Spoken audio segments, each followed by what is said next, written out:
With me is Evan Clinchy from Celticsblog.com and Travis Singleton from BlackAthlete.net. You're asking yourself, where's Jared Weiss? I think he's still in a food coma, so he asked us to fill in for him tonight. Yep. And unfortunately for him, he missed the best win of the night of the season for the Celtics. Yep. Best win of the night as well. Yep. The best win of the season, a 108-100 win over the Oklahoma City Thunder. And we'll get right into it. Evans, why did they win this game tonight? I don't think any of us really walked in here thinking that it was a guarantee. And no, certainly not. I mean, part of it is Doc Rivers' favorite cliche, it's a make-miss league. The Celtics stepped up and they made shots, especially in the fourth quarter. The Thunder made their charge, and Paul Pierce hit big shots late. Jason Terry had a couple of big jumpers. It's a make-miss league, and, Kevin Martin had an off night. Durant shot the lights out, but it wasn't enough. I mean, the Celtics just hit more big shots than it mattered and held off a late charge. It is a make-miss league. The Celtics shot 49% tonight. Yeah. And the Thunder shot 47% tonight. That was the difference. There's a couple of misses. Make-miss league. Yep. You got anything to add to that, Trev? No, like you said, make-miss league. Celtics, they just came out. They came out fourth quarter and they closed it. They definitely did what they had to do. Big shots from Jason Terry. KG, 12 points, fourth quarter. Paul Pierce, 12 points, fourth quarter. It was a very impressive win, and they need to grind it out. It's funny because, the Celtics have talked about being a grinded-out team. Paul Pierce is like, we want to try to win games in the 80s, win them in the 90s. Mm-hmm. Well, guess what? Tonight they didn't do that, but they won anyway. 108-100. It's not what they were looking for because, they had this game against the Spurs on Wednesday where it was the opposite. They both scored over 100 and they lost, but it's a win. They'll take it. Yeah, and it was. It came down in the fourth quarter. It was their game to lose at that point. There hasn't been a lot of games that year where they've had a lead like that, and it was definitely their game to lose, and they pulled it out. I think a big reason that they did have a lead in the fourth quarter was one guy, Jeff Green, former Oklahoma City Thunder, traded to the Celtics, as we all know, for some guy named Kendrick Perkins. I think that's nobody really liked him here, so it wasn't really a big deal. It was the Nate Robinson blockbuster. Yeah. That's what it was. It was Robinson, a player to be named later, that ended up being Perkins. Yeah, but, that's right. Green, coincident? I don't know, but he showed up tonight and he played really well. The funny thing is that Green gets offended when you suggest that, you were motivated to beat your old team. He gets mad when you say that. But look at the stats. I mean, the guy scored 17 points. He was aggressive. He was attacking the rim. He was getting to the free throw line.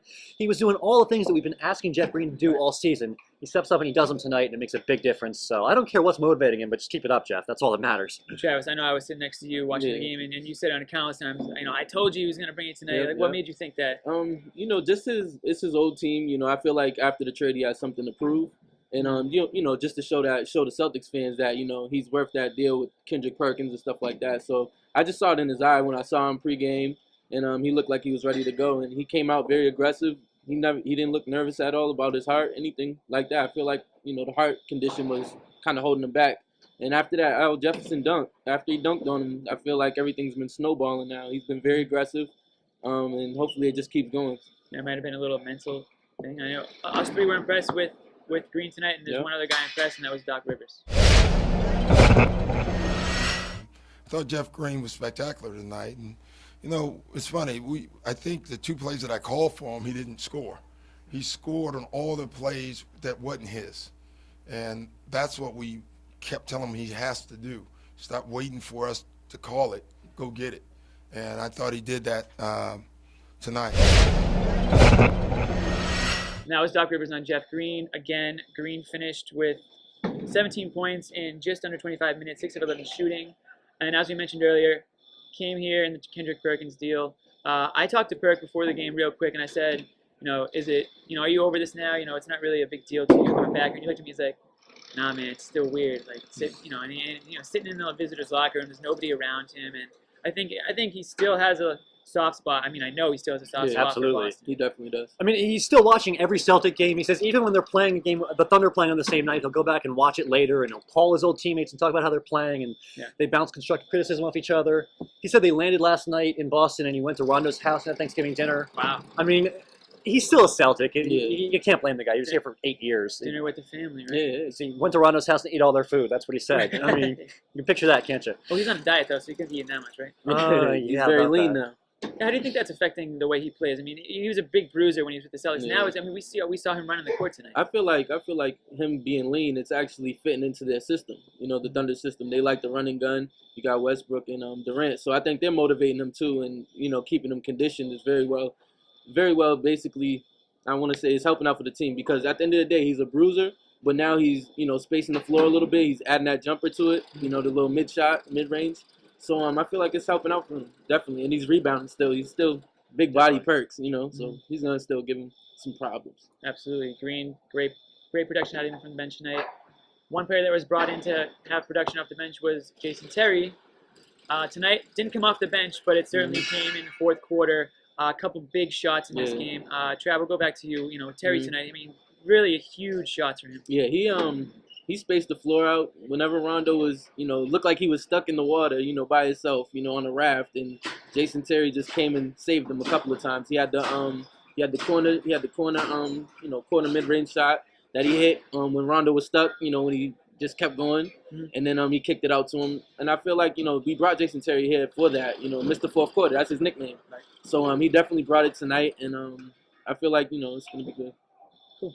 Yeah, there was a big play, I think 2 or 3 minutes left, where Rondo was in transition and he found Terry for a mid-range jumper, and Terry knocked it down. Rondo loves having a guy like that can run with him in transition and get a bucket, because Rondo doesn't like being all by himself on the fast break, so he's got a fast break partner, and that's huge for him. Yeah.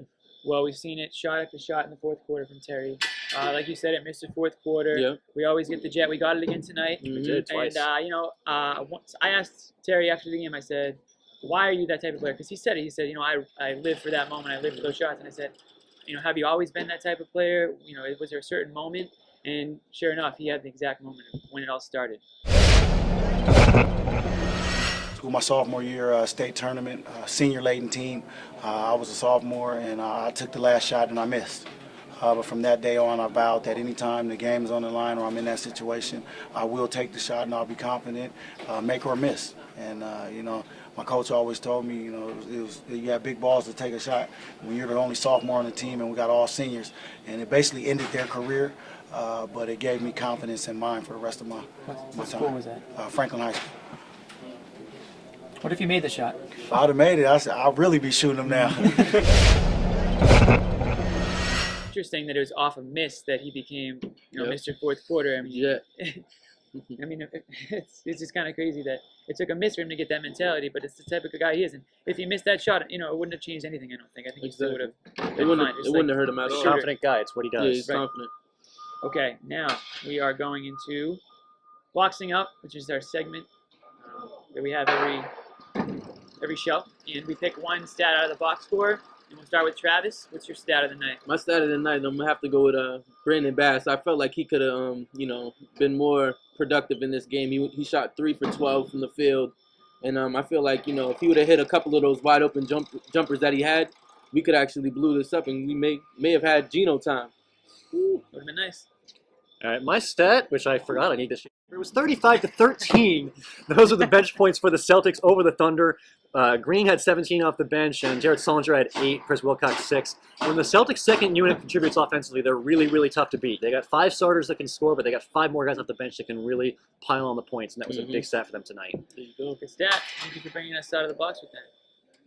My stat, 53%. That's the percentage of 3-point shots the Celtics hit tonight. They went 9 of 17. I thought that was a big difference in the game because when you look at the Thunder, they went 6 of 24, which is not so good. Definitely not going to cut it. If you shoot 6 of 24, you're probably going to lose that game. Yeah, definitely. The Celtics tonight, they haven't hit a lot of threes this year, but I thought tonight, 9 of 17, 53%, you really can't do much better than that. Can't.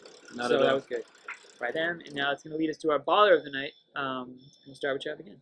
I'm going to go with Jeff Green. He was very aggressive against his old team. He came out 17 big productive points off the bench, and it seemed like in the second or third quarter, he started to get it rolling, and he definitely helped them out. He gave Rondo what he needed, extra help. Also, he gave more shot opportunities to KG too, because they had him at the 4, so that was very, very impressive. We had a small lineup for a little bit, but like I said, 17 points, that was very impressive to me, and I feel like he had to come out and ball against his old team. He balled, dude. Yeah, he did. Balled. He did. Baller of the night. He was a baller. But I think you were going to give him your baller of the night after his first 2 points. First 2 points, he was going to get baller of the night anyways. Me and Jeff got that connection. Actually, his first 6 points, not to go off topic, but those were some tough shots that he hit. Yeah, they were. They were. He worked hard for him. He set the tone early.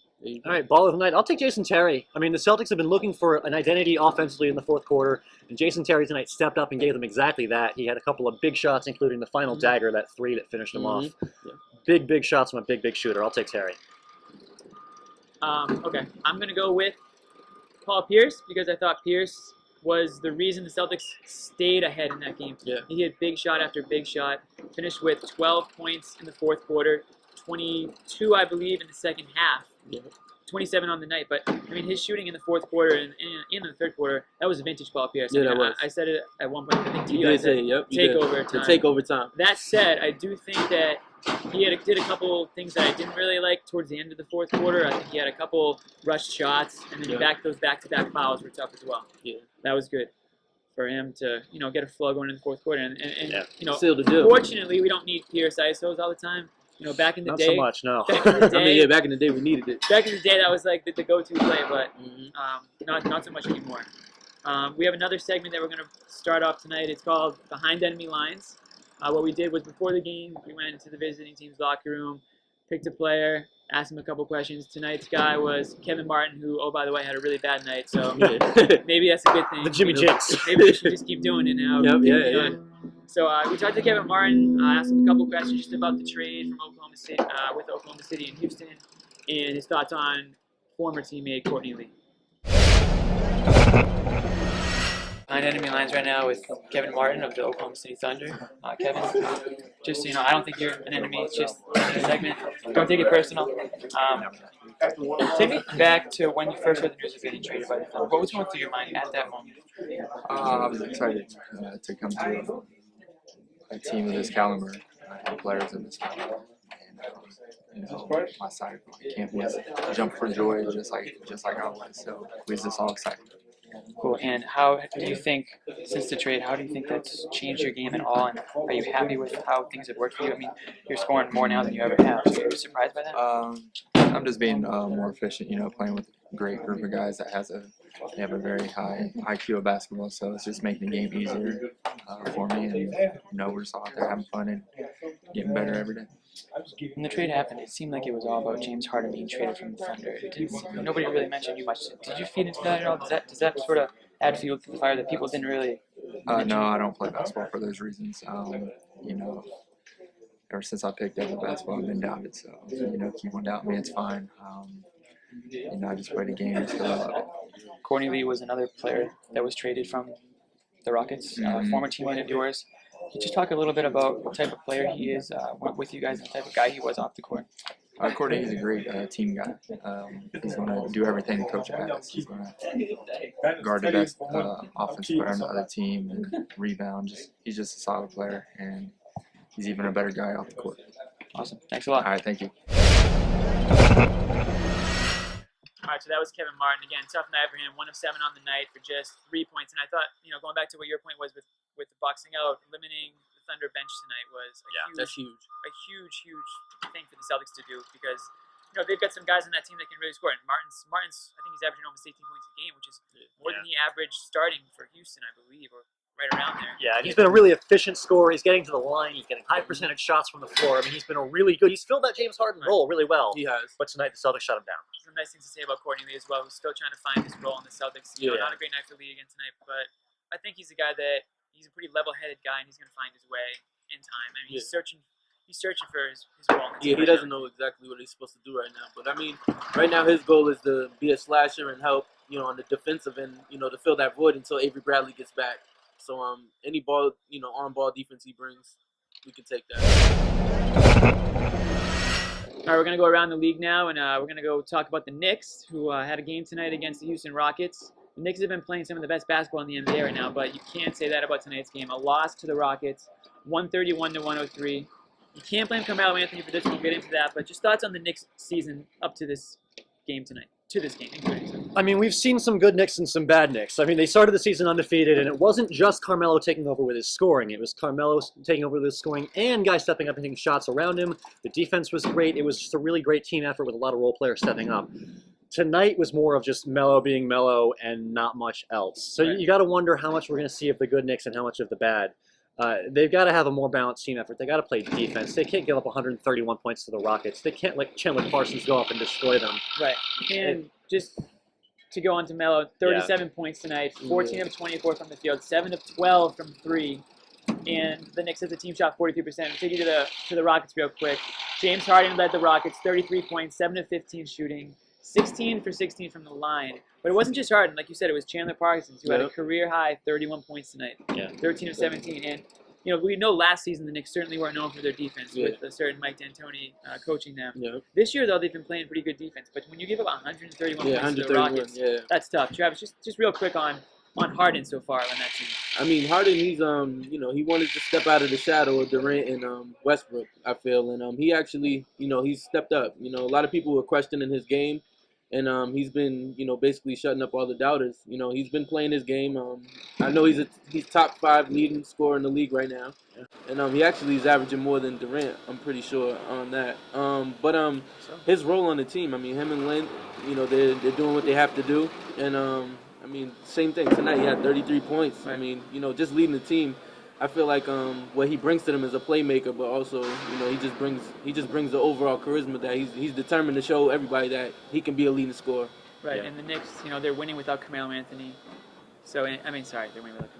They're winning without Amari Stoudemire. Yep. He will be back at some point, whenever that is. How do you think that's going to affect? That's gonna. Travis, you first. How do you think it's going to affect them? Because obviously it's going to affect them. It is going to affect them. I think that a lot of people, will be affected by that. I mean, when Amari comes back, I mean, he opens up the floor for everybody, and also the rebounding and everything like that. But I also think that his game brings down Tyson Chandler's game too, because then they're both in the paint and they don't know exactly who's going to do what. So I feel like it might cause a little confusion. But with Melo dropping 35 a night, I mean, he's still going to be consistent to help out too. I mean, Amari's got to adapt his game and find other things to do besides just score. Because there's only one ball. Carmelo and Amari both can't score all the time. Yeah. I mean, they got to have Amari, playing some defense in the post, getting some rebounds, setting some screens. I mean, he's got to do more things. I mean, Carmelo's adapted his game to help the team. He's evolved over the years. Amari needs to do more of that too. Are the Knicks a title contender with Stoudemire? Yes or no? Both of you. Evans, you first. I don't think there's any true title contender in the East besides Miami. So I'm going to say no. Including the Celtics. Right now, I'm going to say including the Celtics, Okay. but we'll see. Title contender. I gotta agree with Evans. There you have it. A couple of non-Knicks believers right here. Again, the Celtics beat the Thunder 108-100 from the TD Garden. I'm Jimmy Toscano from Celticsblog.com. Evans Clinchy from Celticsblog.com. And Travis Singleton from BlackAthlete.net. Thanks for listening and watching, guys.